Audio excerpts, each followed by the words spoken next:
In this video, I'll show you how to create a WhatsApp poll in just a few taps. First, open WhatsApp on your phone.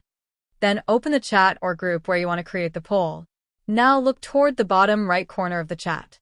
If you're using Android, tap the paperclip icon. If you're using an iPhone, tap the plus icon in the bottom left corner. From the menu that appears, tap Poll. This will open the poll creation screen. At the top, tap the question field. Then type the question you want everyone to answer. Next, tap Add option. Then enter your first answer. Repeat this step to add as many options as you need.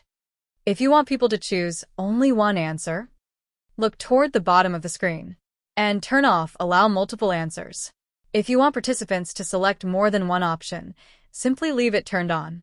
Once everything looks good, move to the top right corner and tap Send. Your poll will instantly appear in the chat.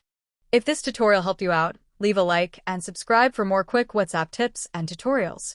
Thanks for watching, and I'll see you in the next one.